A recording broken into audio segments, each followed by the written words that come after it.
Hi everyone. Thank you for joining me. My name is Stephanie Sandala. I'm Programming and Outreach Specialist here at LibraryLink NJ. I'm thrilled to have Jon Seabrook, author of The Spinach King, and Larry Ericksen, director of the Seabrook Cultural and Educational Center, join us today. We will have Jon and Larry briefly introduce themselves, and then we'll move into a Q&A. We also plan to leave plenty of time at the end for questions, so please put any questions you have in the chat as we go along.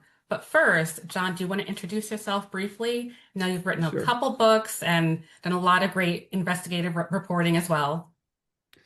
Yeah, so hi everybody. I'm Jon Seabrook. I'm a staff writer at the New Yorker. I've been there for more than 30 years. Yeah, and I tend to write. I've written about music. My previous book was all about music. It was called The Song Machine.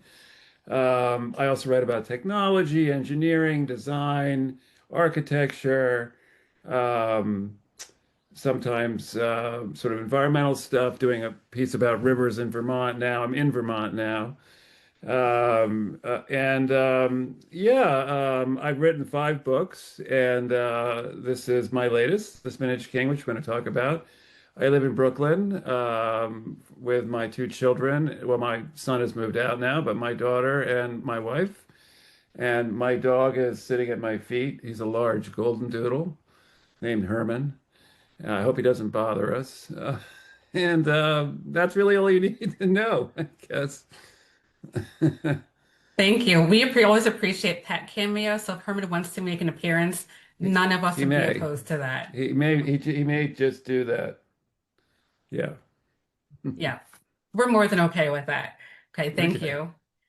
And Larry, do you want to briefly introduce yourself?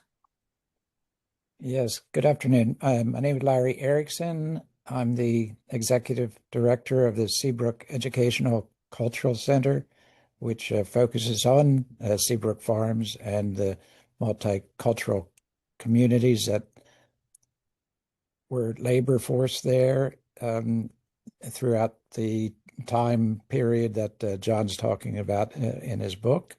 And I'm delighted to be even associated with such a good group, and the story of the Seabrook family in southern New Jersey, which had such a major impact in the region, and a lot of lessons to be learned from that. So um, I'll turn it back over to Stephanie.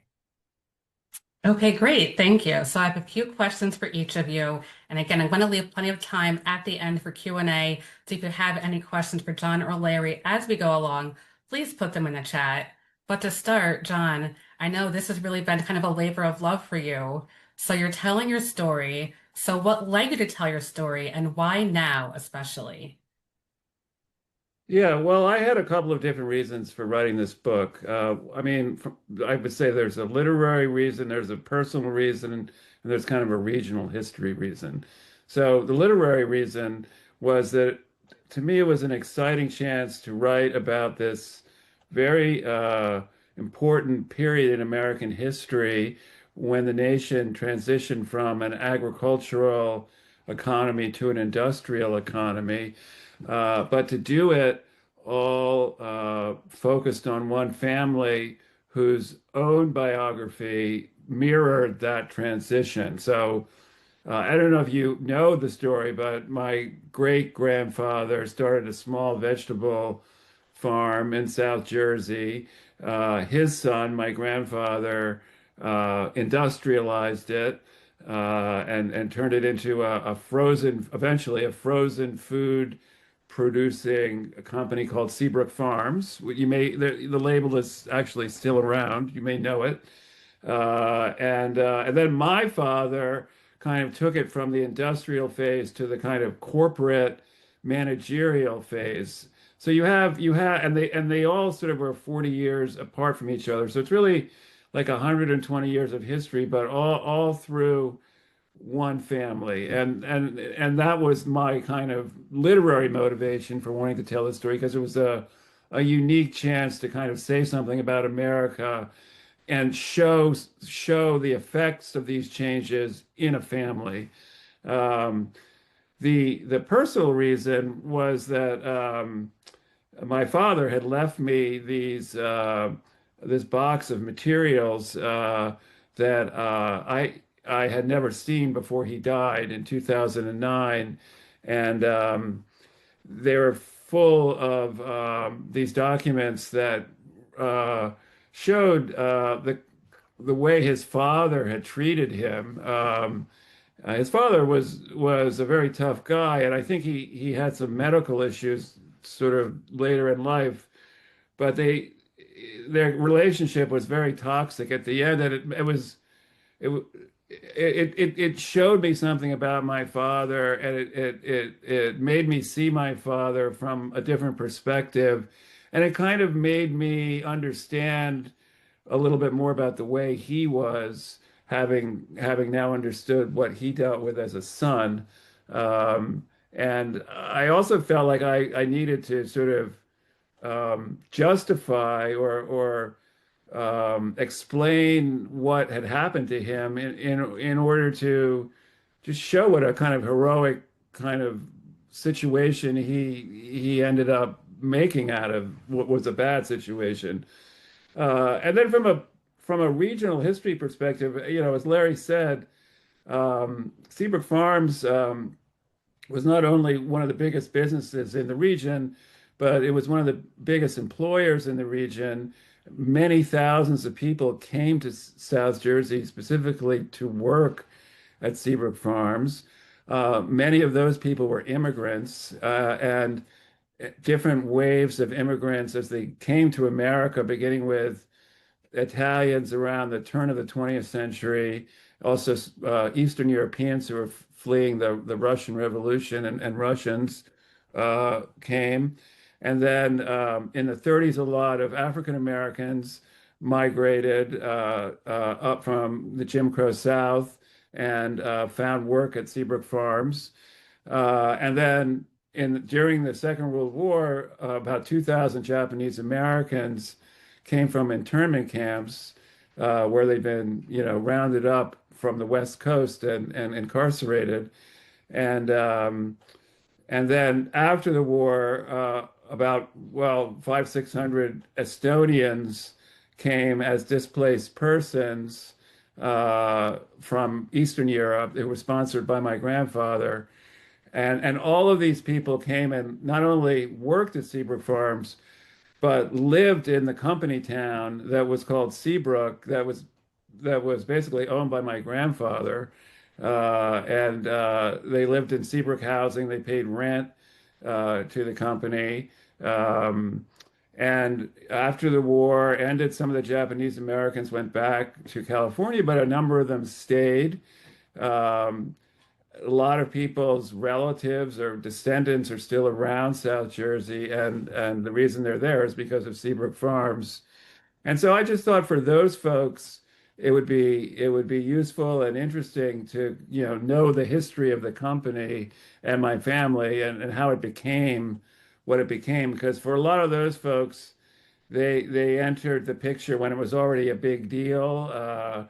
But there was a long period of struggle in the earlier part of the 20th century, and in fact, my grandfather went bankrupt at one point and got out of the farming business, and then came back into it when frozen foods started. And so I just wanted to tell, the whole story, and in particular the African American piece, which was really not part of the official histories of Seabrook Farms at all. And I had, in the course of my research, because this is very much a reported memoir, it's not really a lot about me talking about my feelings. It's about stuff that I discovered about my ancestors long before I was born. And the one of the biggest things I discovered, which I didn't know anything about, was this incredible labor event that happened in 1934 between the management of Seabrook Farms and the workers, which was led by African Americans, which was a very courageous thing to do, and at that time in that place under that regime. And so the book has an extended account of that strike. And I'll finish by saying one of the most pleasurable things about this researching this book was getting to meet people whose stories hadn't been recorded, particularly a lot of the African American, the children of those workers, and getting their migration stories, getting them recorded, starting the process of archiving, and then getting people involved who are now continuing that work. That gives me a lot of satisfaction to know that now that part of the story will be told too. So yeah, I think I had a lot of different reasons. This thing basically went on for 30 years. I mean, I sort of started writing it 30 years ago. I didn't write it constantly for 30 years, but I had a lot of time to think about it and collect material, and so there's a lot in it as a result. Great, thank you. And I really am appreciative, as an aside, that you did include the history of African American workers at Seabrook. That was just a really fascinating piece of untold history, and I really hope people read the book, especially for that part, since it was a really fascinating history of the strike and their courageousness. And in terms of now, why now? Well, partly it's because I finally finished it. But I actually also felt like with politics today, there were some interesting parallels. It would be an interesting sort of allegorical account of a community that was in some ways a kind of make America great again type setup long before Trump. And But it has interesting resonance with today. So I think it came out at a good time, but it was really just, I mean, I finally finished it. That was the reason that it's finally out now. Yeah. I agree about the resonance. Thank you. And that kind of ties into my follow-up question. Is there anything you learned about yourself while writing and researching your family's history and story? I mean, there's a lot of threads you're connecting together there. So is there anything that surprised you about yourself as you were writing it? Well, the thing about this story is that when I started writing it, I didn't know a lot. I mean, I started basically with what I knew from my family, and from the Seabrook Educational and Cultural Center, which preserved sort of the heroic side of the story. And When I set out, I thought I was, sort of writing that story, but I, in the course of research, in particular, because the internet made available all the regional newspapers from South Jersey, like Millville had a paper, Vineland had a paper, Bridgeton had a paper, even smaller towns had papers. Of course, I never would have been able to lay my hands on the paper copies of those because I don't think they exist, or at least maybe there's one copy somewhere. But newspapers.com slowly and surely digitized all of those newspapers and made them searchable. So this opened up all this daily reporting on events at Seabrook Farms, literally, day by day, that I had no knowledge of before. And and so that's how I learned a lot about the strike and other events. And I guess for me, the fact that I grew up and spent basically 35 years of my life and had never heard of the strike and a lot of the other stuff that I encountered kind of made me realize kind of my privilege, like the sort of bubble that I was sort of raised in. Um, I think, my parents kept those things from me because they thought that they didn't, reflect well on the family. Uh, I think I just kind of realized that a lot of the assumptions I grew up with about my family were just not really true, or at least they were only partly true. And that took a lot of time to really deal with. And I actually I would say that it was thinking about my children. I have two children, as I said, and particularly my son, who's, kind of in this chain of fathers and sons. I wanted him to know the story because I just thought it would help him understand where he came from, and in a way that I didn't know when I was growing up. Um, and it brought us together, I think, close. It made me closer to him, I think. I think it just made me more aware of the workers and what they had to deal with and the hardships. And particularly, I just think the black stories really just struck me hard. How hard that was for those folks. I think it made me a more self-aware person, hopefully like more open to, what everyone experiences and not just what my family experiences. And I think it's probably still going on. Having written this book, and now my family is reading it. This is one of your questions. What does my family think of this book? Well, there's a lot of family down in South Jersey, down where Larry is, who actually still have a vegetable processing company called Seabrook Brothers and Sons. They're the descendants of my father's brother, Belford. I doubt they're going to like it that much. They haven't said anything to me, but I suspect that won't go down too well. And then I have an older sister, well, a half sister. My father had two children before he married my mother. Um, and she lived through a lot of these events that I didn't live through. And she has a different interpretation, I think, than I do. She's very diplomatic. She's a lawyer. She doesn't want to get into a fight about it. But I can see that at some point we're probably going to have a conversation. I think the book is a little bit of a shock to some of my family members, just that I took it upon myself to tell the story of the Seabrooks. I think in any family, when somebody tells the family story, other people in that family don't really like it. I think it's almost a universal reaction to one family. And the reason is because why is it your story to tell? Why isn't it my story to tell? And it is their story to tell, but I'm a writer. I told this story. So I said to my sister, you could write your own book if you wanted to. But this is kind of my take, and hopefully my family will accept that eventually. But I think it's kind of hard for them. Yeah. Yeah, I can imagine it's hard for them. Actually, when I finished reading, one of my first thoughts was, I wonder what Carol is thinking about this story. And it'd be so interesting to see how your sister would interpret the story in her own words.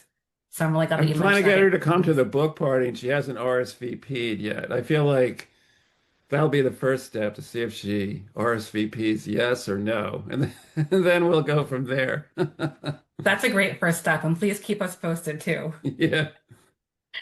Yes, and I really liked what you're touching on about how this is a family history. And I know, Larry, at the Seabrook Cultural and Educational Center, your job is pretty much kind of highlighting the history of the Seabrooks farm as it existed. So I want to talk to you a little bit about what led you to join the Cultural Center, and what do you think is one thing that people should know that they might not be aware of about the center itself? Well, thank you, Stephanie. Yeah, my background is pretty international, and I've lived and worked and traveled all over the world. And but I came from Cumberland County, where the Seabrook Farms was in existence even when I was growing up. There were time periods that family-run towns existed. The neighboring town where I grew up was a glass industry town run by a family called Wheatons, and another town was in the county was an oyster industry, very profitable, very avant-garde, and it was run by another family named the Robbinses. I mean, so these type of things existed, but the sort of the premier one was the Seabrook family. It was very innovative, and it became quite successful. but the way that it needs to be interpreted, even in our museum, is that it's not just all roses. There's a bunch of thorns in there, and this is the process of what we're delving into, even currently with the issues of migration and immigration. These are issues that are relevant today, even though there might have been at a different time and place, but you have to examine them in terms of their lessons to be learned.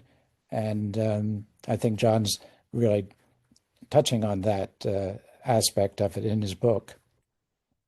I think the thing about the fact that there's a museum that exists is actually really cool.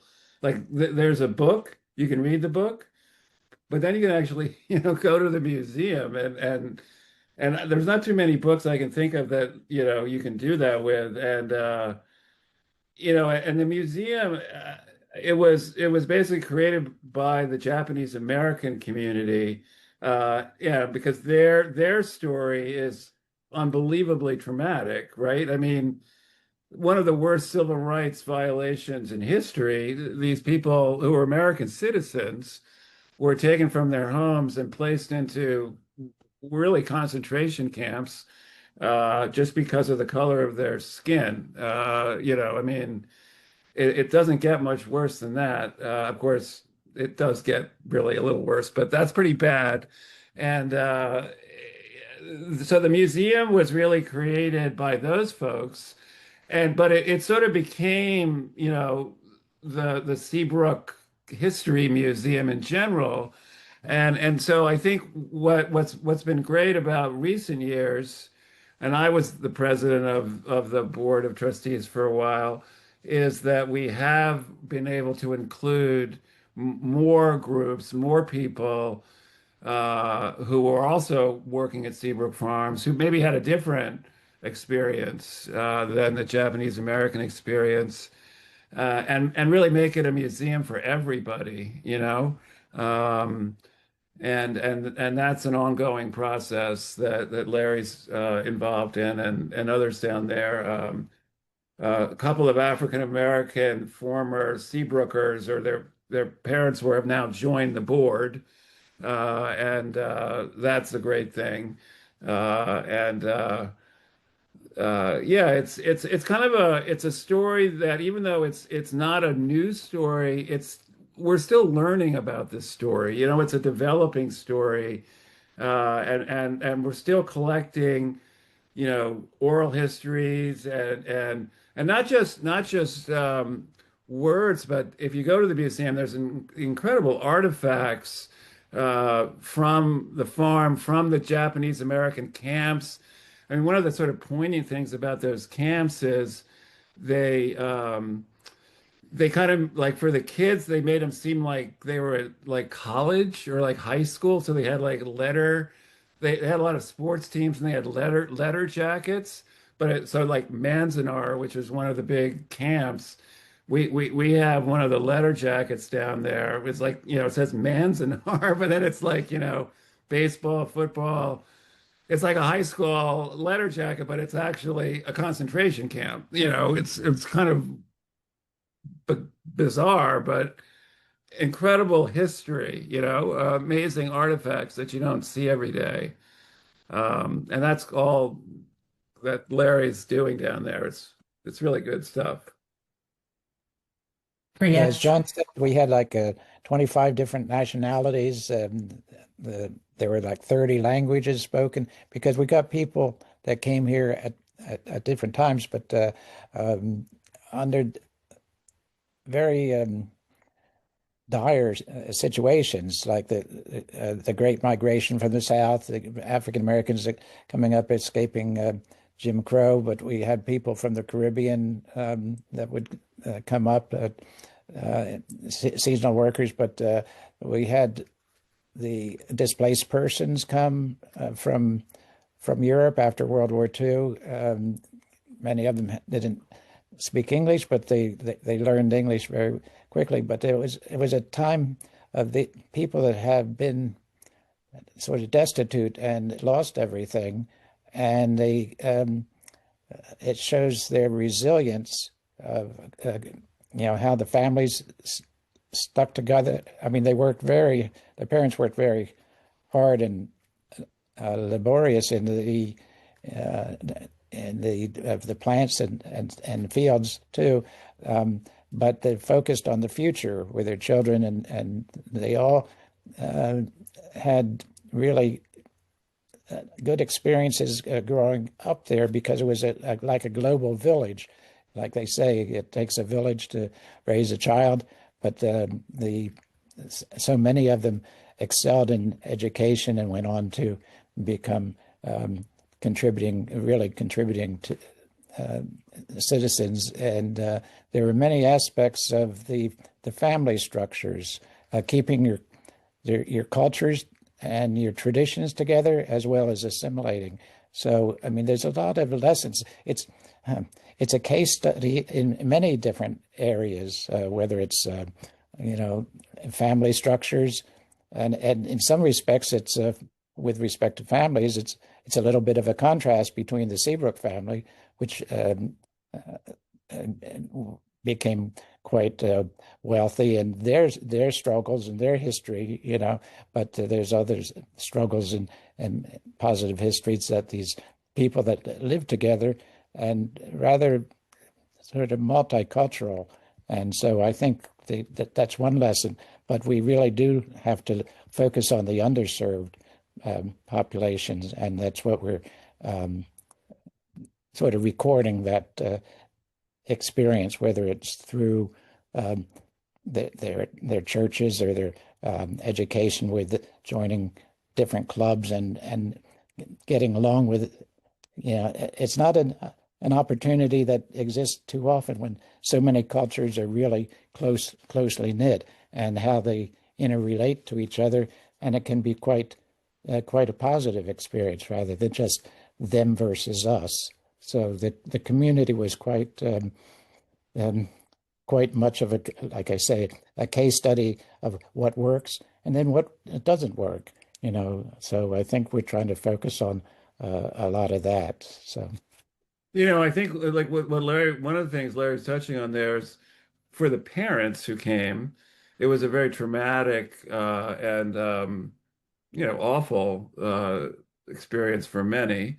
Whether it was coming from these camps in Eastern Europe, coming from these concentration camps in the West, coming from the Jim Crow South. But for the children, it was like a summer camp. It was fun. And the parents are to be commended for like shielding the children from what was a very difficult situation. And so many of the children who are now, my age, Larry's age, many of them are board members of the SCCC, had a very sort of nostalgic view of Seabrook Farms. It was a great place to be a kid. You were outside a lot. There was a lot of games, a lot of organized activities, tons of kids. Plenty of room to roam, ride your bike, and then, to the extent you wanted to like dress up in your native costume, you could do that. But to the extent you wanted to just be an American kid, you could do that too. And so it's interesting that a lot of the children still have these very fond memories, even though they've now come to understand that their parents' experience was not at all a good one, and in some ways really a tragic one. And there was a lot of depression and alcoholism, and there was a lot of suffering. But for the children, it was mostly a very happy time, which is a positive element of this, whole story. Yeah, thank you for sharing. I got that a little bit with you, talking about you and your siblings too. When you were playing, it's like there's always someone around to play with and at the farm. And so there was that sense of community that you're talking about with the families, and then with, just talking to people and connecting with people, even amidst the tragedy that was involved. Yeah, it's pretty cool. And also you have to remember this. I mean, some people might know this part of New Jersey, but it is not the most progressive socially, to say the least. In some ways, it resembles the Jim Crow South, or it did back then, and really up until the 60s. And so you've got all these, foreigners and people of color, different colors in this place. But because the company said, look, don't make any trouble for these people. There are workers, we'll vouch for them. They're good people. They were accepted by the community, even though they were outsiders and people from different cultures that were strange to the locals. By and large, the locals really did accept them and didn't cause them trouble, and that's another nice piece of this. It may have been that the company kind of forced them to do it, but nevertheless, they were received, kindly and well for the most part. Yeah, that was a really nice part too. And that kind of reminds me, I know you were talking about home a little bit, and in kind of putting together your story, you're talking about home in different ways. So it's like New Jersey, and then you're reaching to relatives, in the UK, and then, you're in Vermont too. So I'm kind of wondering, like, what does home mean for you now? Because I know it can be kind of, not an easy answer sometimes. I think I'll always think of South Jersey as my home, even though I don't live there anymore. I live in Brooklyn now. Uh, the landscape is seared into my head. I mean, I'm here in Vermont because I have a farm up here, and I like being on a farm. I mean, I've lived in the city for a long time just because that's where my work is, and my children are basically city kids. But I've never really felt like a New Yorker, I mean, I've always felt like I was just kind of there, even though I've been there for, almost 40 years now. Yeah, there's something about South Jersey, and I mean, maybe it's true of when you grow up in a rural area in general, but life is slower. The people, there's not that many people, them all. They pass by, on the road, and the roads are very empty. Um, I loved in the case of South Jersey, the crop dusters dusting the fields was always like going under the wire, like the telephone wires. The people who worked on the farm, how hard the work was, the faces of those people, the machines, all the machines, and then that evolved over time as agricultural technology improved. The smells, not always great smells, like a rotten field of broccoli is a horrible smell, but hay, fresh cut grass, hay being made, all that stuff is more real to me than anything in the city, really. So yeah, that's my home, and unfortunately, I don't really live. I mean, work-wise, it wouldn't really make sense to live there. School-wise, it's difficult. It's the education system, South Jersey, not the greatest. So there's reasons why it doesn't make sense for me to live there, but it's still my home, and I always love going back there. And I will be now going back a couple times this summer and fall to give talks, and I look forward to that. Yeah, so yeah, I mean, and my mother, the book is also about my mother who was an outsider and came from South Dakota, and was a journalist in New York City when she met my father, and so she came from a totally different world, but also from a small town, in the West. She was a Westerner, so she had a different kind of spirit to her, but. She took me back there when I was a kid, and that also made a big impression on me. The Badlands of South Dakota, they have the Devil's Tower, the Mount Rushmore is near there. We visited that. I don't know, that got into my skin too. So I just like small towns. I like the dog. I like rural towns. I like no towns. I like the fields.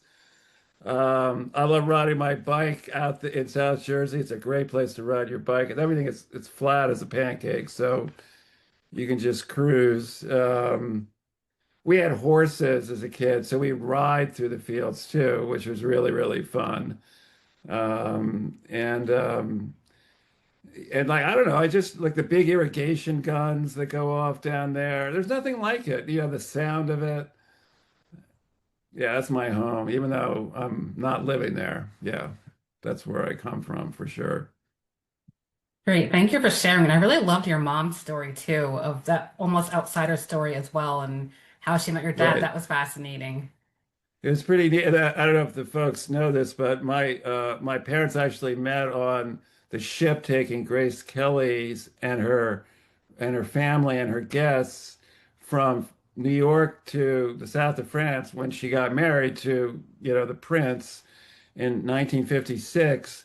My family knew the Kelly family, not at first socially, but because Grace Kelly's father, Jack Kelly, was a builder in Philadelphia, a contractor, and he built the big power plant at Seabrook Farms and the smokestack too, which was a very iconic, uh, kind of monument to power and the company's power. And so the Kellys and the Seabrooks knew each other. And then my father knew Grace Kelly sort of socially, although he was somewhat older than she was. And so he was invited to the wedding and was asked to come over on the ship as a guest.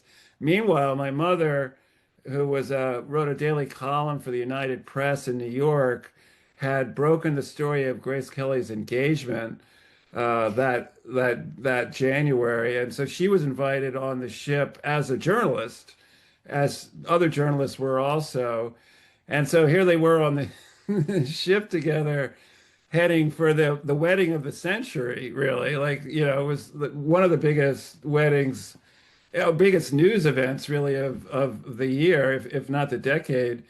And they met in the midst of all this and had their own romance, kind of parallel romance to the famous romance going on.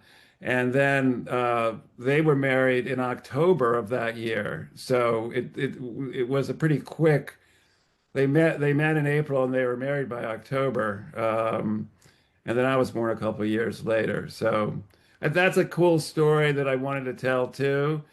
And I just love that my mother was this. She was also a pioneer of sorts, but in journalism, women in journalism, she got her first jobs during the war because the men were fighting the war, and there were jobs available for women in journalism, and then she proved her mettle and was given this column that she wrote about women and sort of famous women usually. So like Marilyn Monroe, she wrote a couple stories about.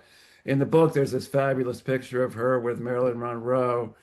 Uh, but she covered a lot of the 50s kind of movie stars and fashion people, and one of the great things about that is there are these wonderful pictures that because she was with celebrities and movie stars, they weren't taking pictures of her, they were taking pictures of them, but she was interviewing them.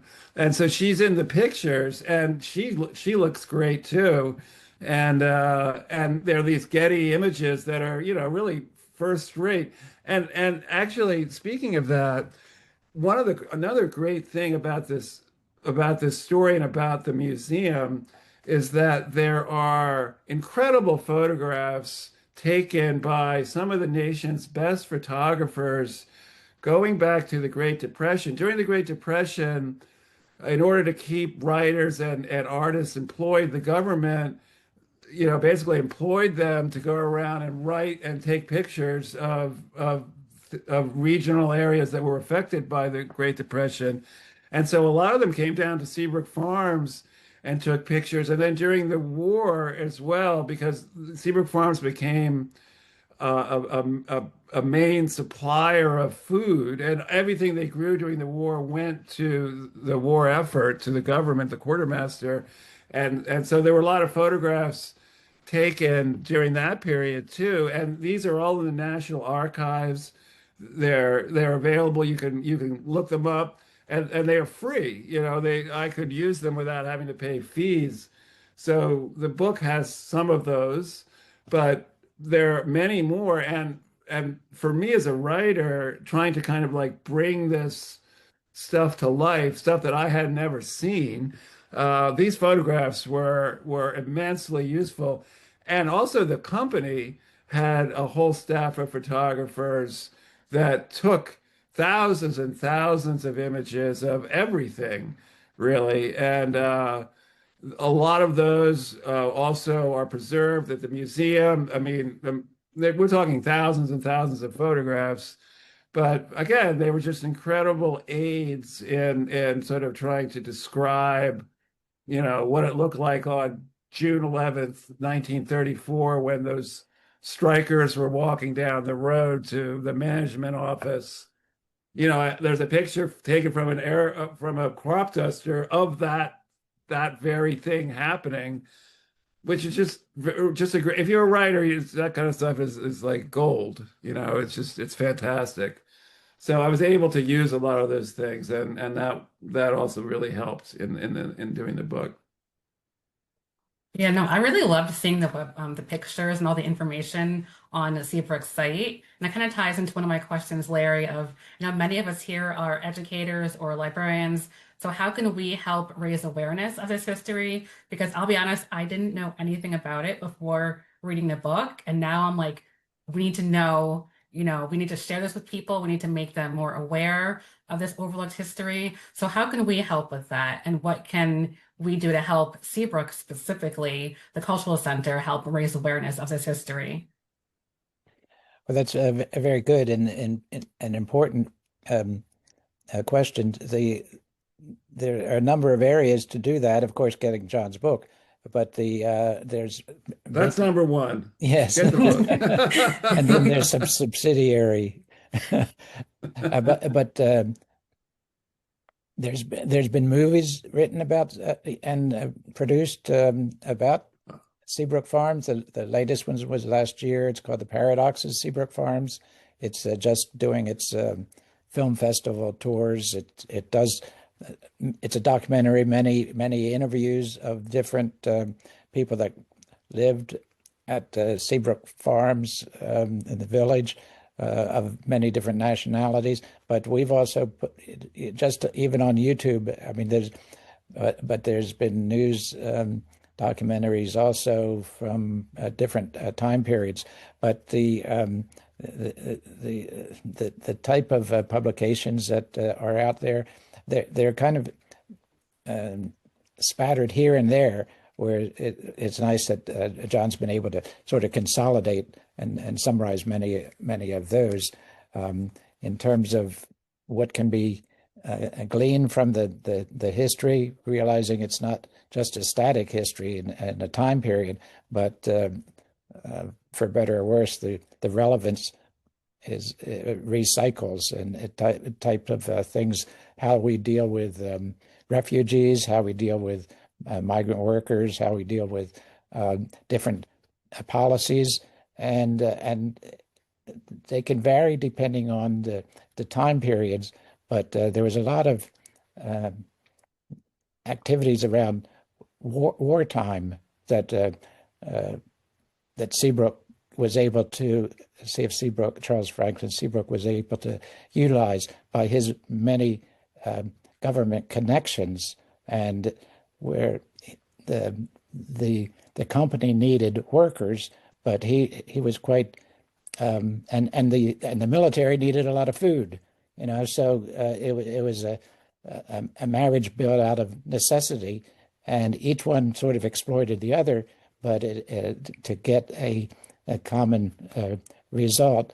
So you learn a lot of things about how the effect of wars have on populations, and mostly in negative terms, but it does provide an opportunity for us learning about politics, and even learning about the military-industrial complex, and how people's lives are affected by them, and how they deal with that, and what they're able to preserve within their family structure. So it has so many facets that each time you turn a page, there's a new lesson to be learned, I think. And I'd add to that, it's a nonprofit. It exists because, on people's donations. So that'd be one way to help keep this going, is to make a donation if you think it's important.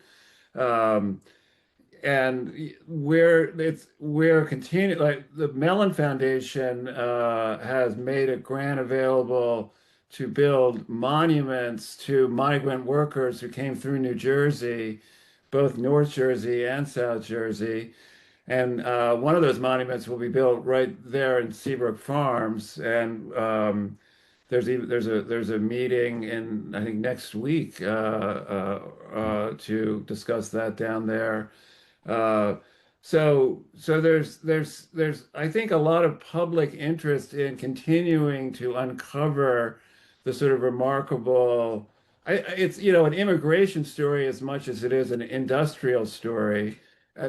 One tends to focus on the winners, the Seabrooks, the innovators, and that was sort of my initial approach to the story.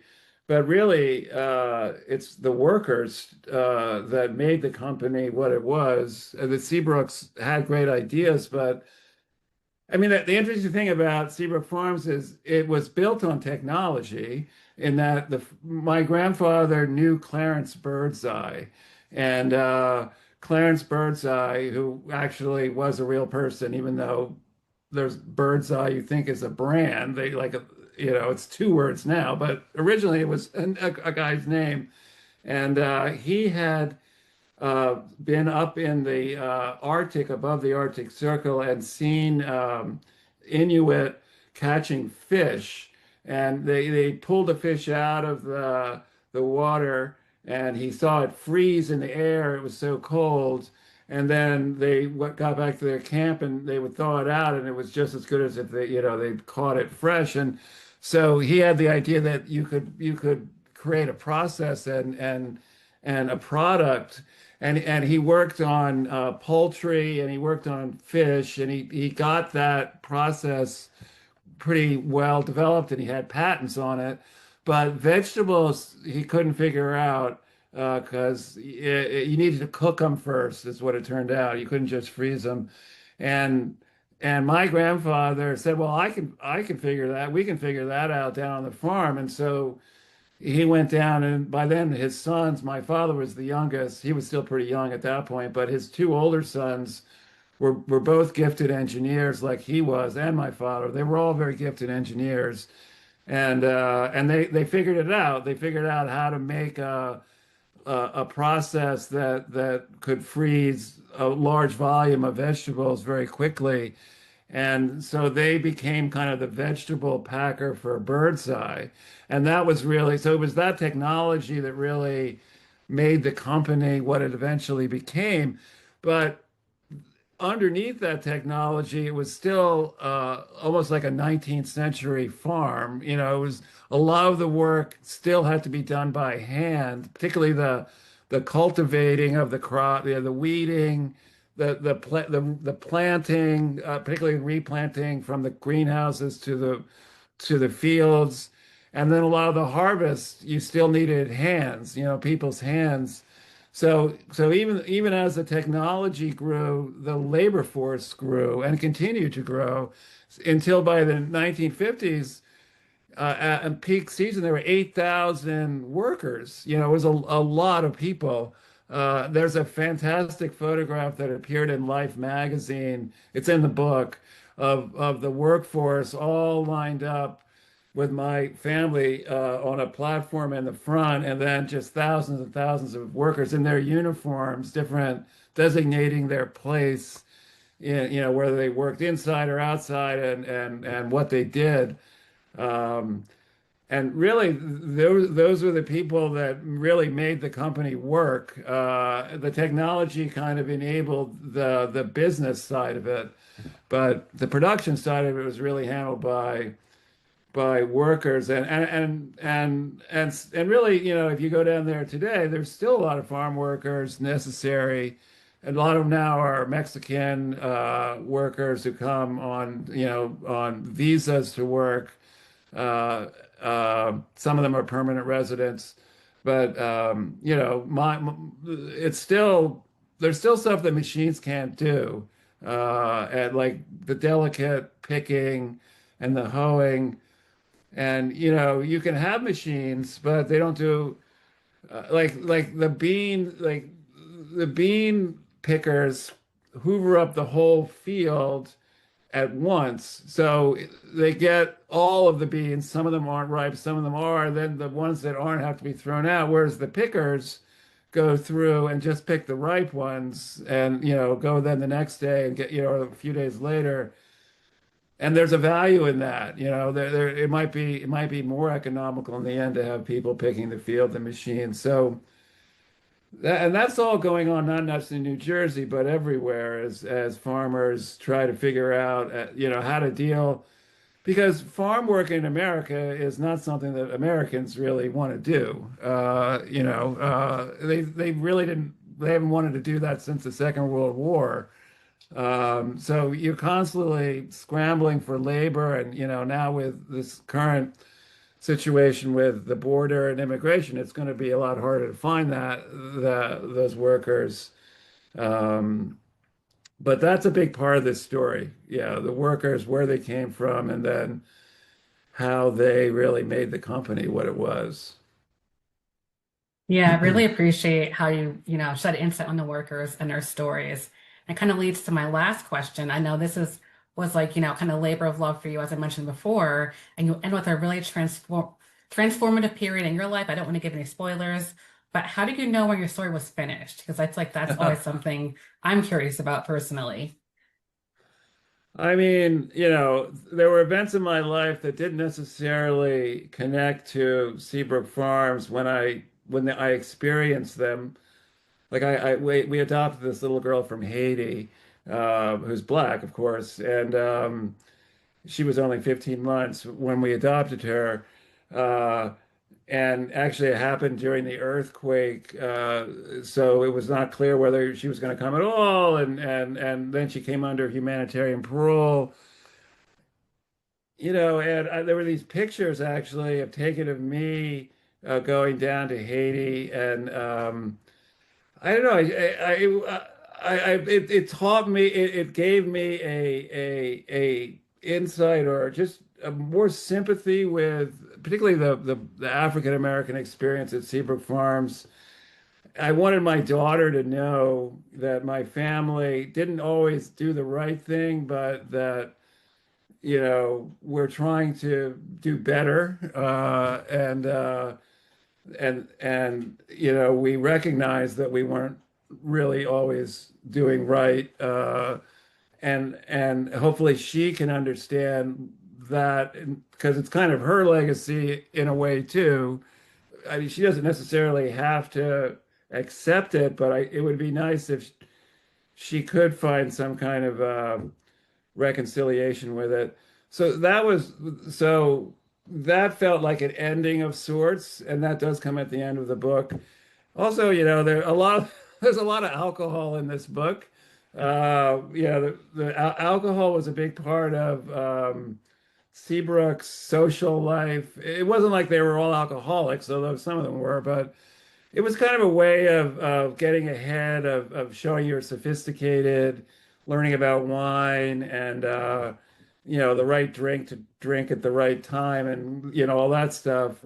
I kind of took that all a little too far. And I really had to quit drinking, and that also felt like uh, the end of something, like a tradition, almost a family heritage of alcohol. And by quitting, I was able to kind of distance myself from some of that and understand it from a different perspective. And so that also felt like it belonged toward the end too.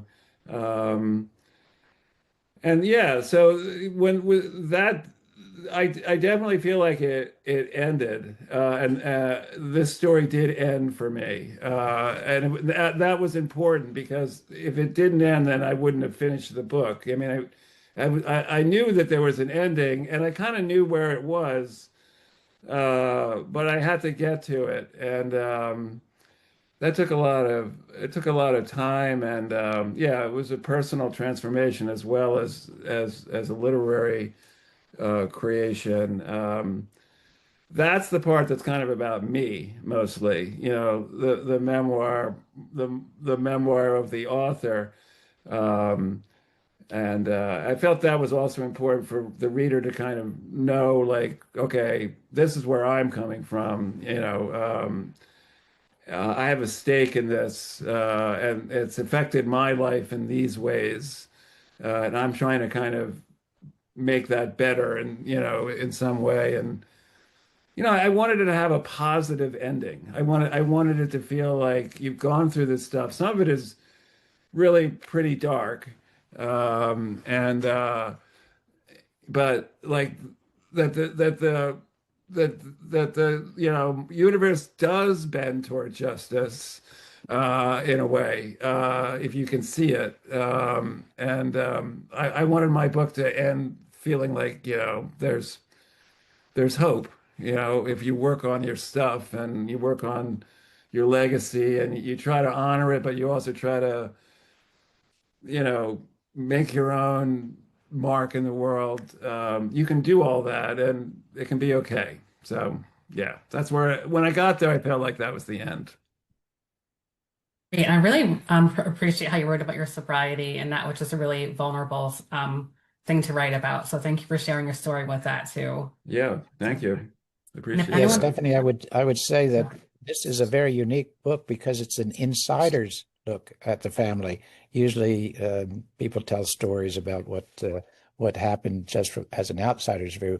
Rarely do you get an insider's view, and one that is sensitive, not just propaganda. It's the whole picture. That's true, Larry. Thank you for Mhm. saying that.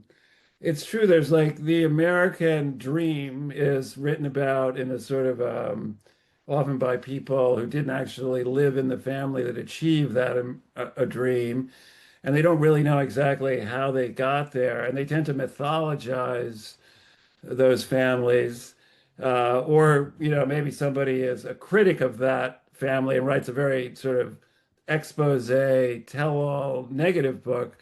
But the reality is that there's it's in between. There's good and bad in all stories, and so I felt like by telling my family story, I could, in some ways, explode some of the myths that go along with American success and the American dream.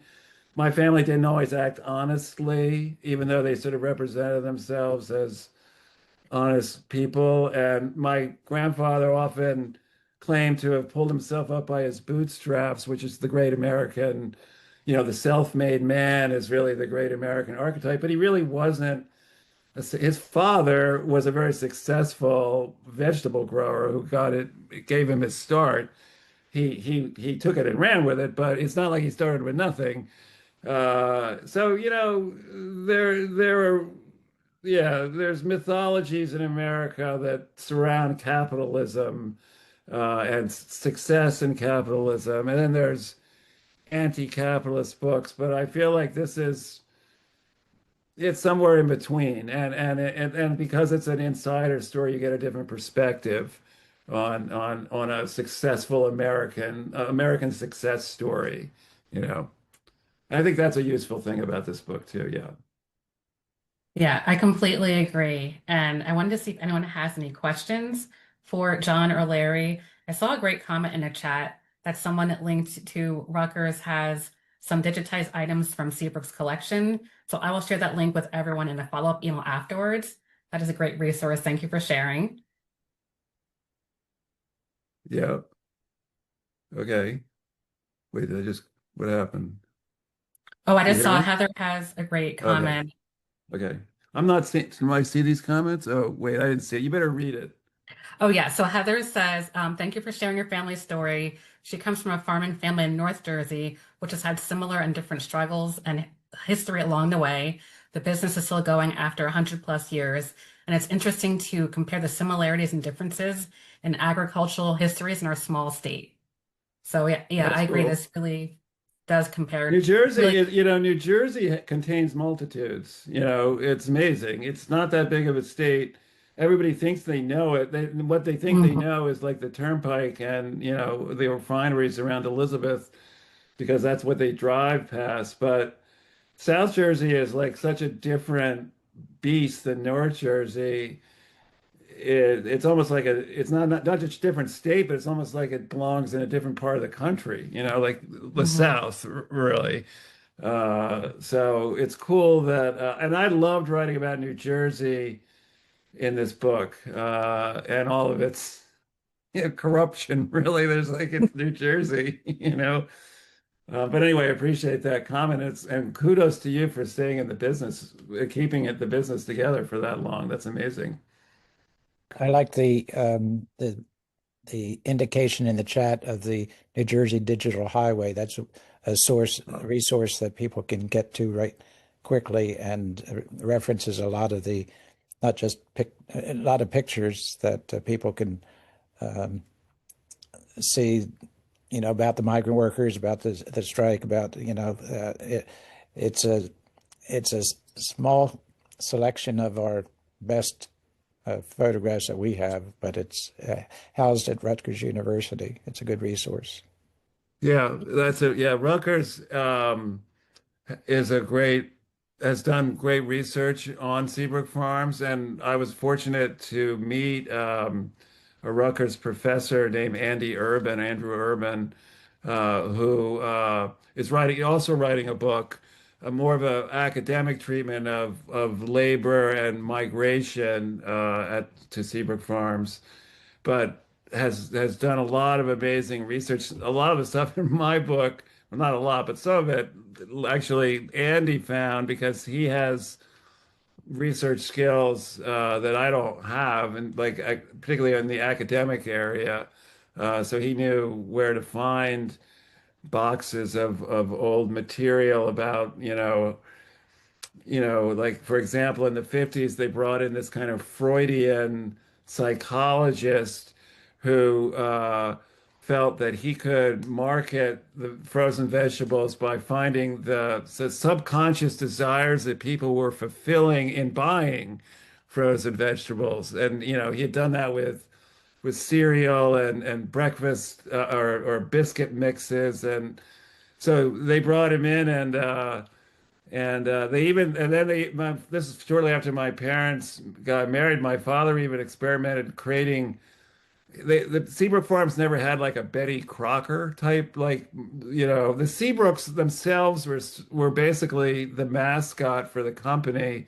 The Seabrooks relied on their own story as the primary marketing, sort of vehicle for the company, unlike some of the companies that arose after the Second World War, like Green Giant, for example, which had, the Green Giant in the tunic, or well, Betty Crocker being the mascot for Bisquick. So my mother, Elizabeth Seabrook, was going to be the Betty Crocker of Seabrook Farms, and my father did a whole like this Freudian guy did a whole series of tests.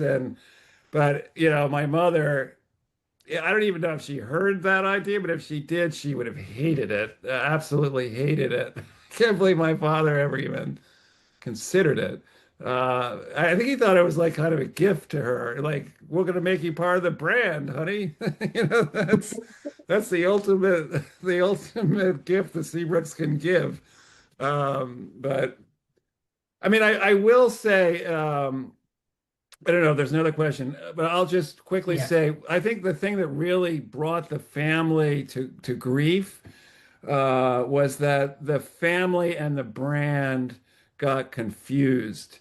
the the family, because the family based the brand on the family, uh, like I think over time people began to question whether their value as a family member was, because they were loved or because they worked for the company and they added to the value of the brand.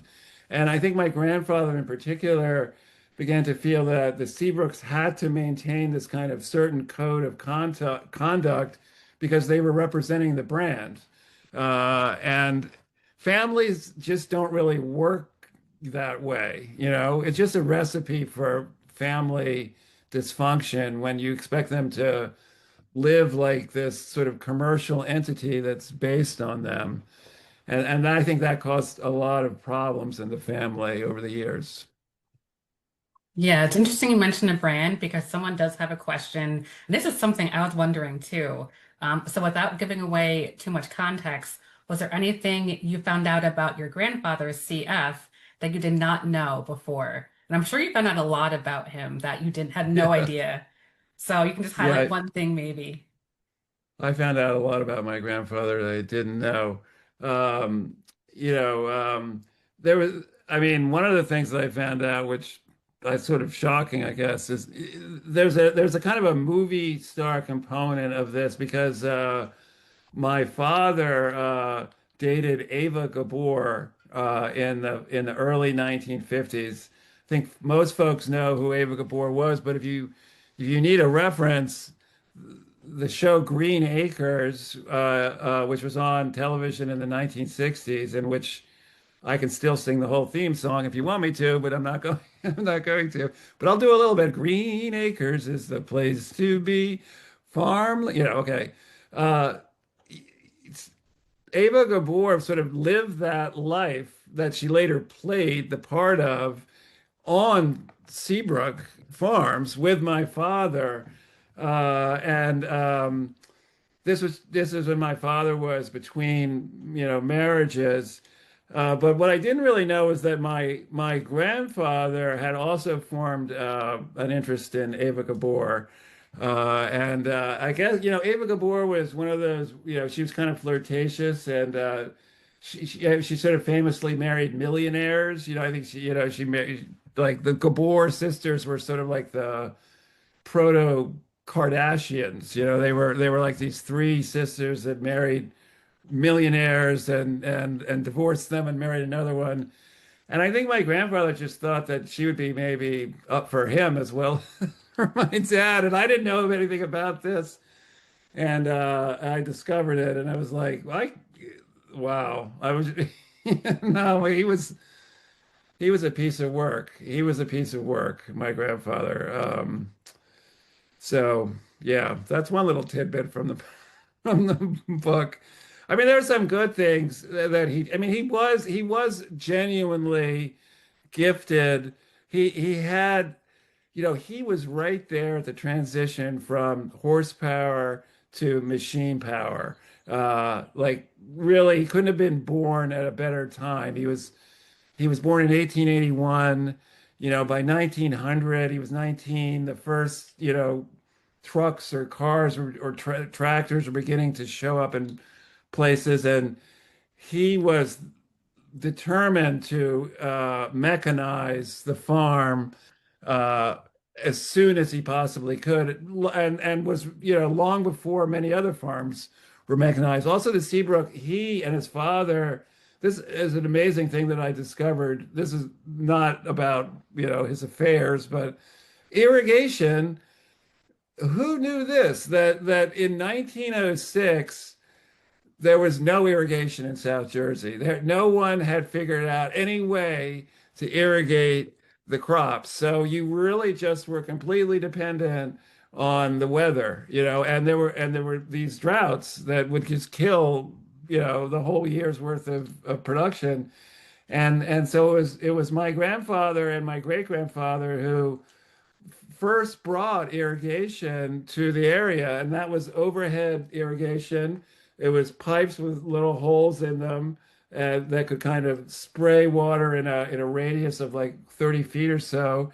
and they got it out of a kit from Ohio, like a mail order catalog, and they set up like an acre of overhead pipes, and they made so much money that they next year bought another pipes for another acre, and they really were. That was how they first became known. They were an irrigation farm, and it was amazing. But there was no power because the land was so flat. You couldn't move water by gravity, and before pumps and motors, there was no way to get the water up to a water tower. And so that's why when you see images of Seabrook, and even if you look at the cover of the book, the water tower is this sort of iconic symbol of Seabrook Farms because it was irrigation that really made the farm successful and then made all the other farms around there successful.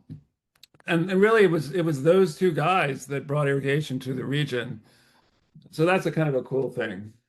Yeah, that tower still exists. It's going to be replaced this year, but it's lasted on the horizon for forever. As Yeah. yeah, It's the and first thing you see. Yeah. yeah, the first thing you see. The other innovation, you assume things, but greenhouses were a major Right. improvement. That was, Right. um, developed at Seabrook to quite a successful extending the season of the growings and even developing quality control labs. I mean, a lot of innovation happened through that time. Yeah. But Yeah, the greenhouses they were also they were like cathedrals. They were huge. There was five of them. The architect firm that built them was the firm that built the robber barons conservatories up the Hudson River with these very grand glass structures. And my grandfather, I guess, had heard about them or maybe seen one of those and wanted something like that on the farm. And yeah, they were so they would get the cabbage plants and a lot of the other plants started during the winter time in the greenhouses so that by the time spring came along, they could replant them outside and they were ahead of the rest of the growers. And this is, you got to think, before railroads were around, but highways weren't really a thing, and certainly cross-country transportation. New York City, from South Jersey to New York City, you could basically, that was about as far south as you could go and get the produce there in a day, on a railroad train. You get it on the railroad. It would come to Newark, and then they would be floated across in barges, and then go to Washington Market in Lower Manhattan, which is where the vegetable markets were sold. And um, so that just kind of gave them a head start. And then when trucks did become part of our transportation system, Seabrook was very early there too, and they had a whole fleet of trucks. It was fantastic. We see pictures with the Seabrook Farms logo all over the side of the big container truck, and so they were very innovative with railroads, with trucking, and basically just distribution up and down the East Coast. They really had a great distribution network, and they really pioneered a lot of that stuff. Yeah, I would say that there was also, besides the company, major stories really developed around the cultures that came together. Rather quite unique to have that many cultures living together, and even you know besides the Jamaicans that came up. I mean, they're always looking for people to work for well, little money, of course, maybe exploiting, but they had about 400 black co-eds come up from HBCU Right. colleges in the South in the summertime to work in hospitality and the cafeteria and those things. So they would get people together, and they would learn each other's family life, and it was quite an exchange of information within the people that came to Seabrook, as well as the company that sort of just provided a structure for that. Yeah, thank you. And I want to thank you both for sharing this history. This was such a great conversation. I really liked the comments in the chat too. So I will be sure to send Yeah. that link that people shared. Yeah, I'm seeing them. Yeah, cool. I like to Mhm. thank you everybody for your comments. They seem really nice. Yes, thank Enjoyed you it. so Thanks, much. Stephanie. Yes, thank you, Larry, for being here, for sharing your insight. And John, thank you for being here and taking time, sharing your family history, for writing this book. And thank you, everyone, for hanging out with us. It's been such a great conversation. Well, thank you for your interest, Stephanie. It's great to share it with librarians too. People, I mean, I think it's a very readable book, but it also actually teaches you a lot of stuff about history. And it's one of my dearest wishes that kids maybe who might not want to read like a history book might read this book and be informed about events in the 20th century that shaped our world, and then maybe they'll want to go deeper and explore those. But it does I mean, because it's agriculture, because it's food, it does, like the two world wars, the Great Depression, and then the sort of 50s industrial complex. This book does cover all those subjects, but all in terms of my family. So I do think it'd be a great library book to have in the library. Yeah, No, I completely agree. And like both of you were saying, it really does touch on what we're experiencing right now. So even though it is a history book, it's still, right. I feel like the word relevant is overused, but it's pretty much reflecting what we're currently experiencing. And I think for that, it is very essential. Cool. Thank you, Stephanie. That's great to hear. Yes, thank you again for both for being here. We really appreciated it. Yeah, I'll see you, Larry. I'll see you down there in a month or Yeah, so. yeah, you will. Okay. Looking forward to it. Thanks, Stephanie. Thank Okay. you. Thanks, everybody. Thanks all.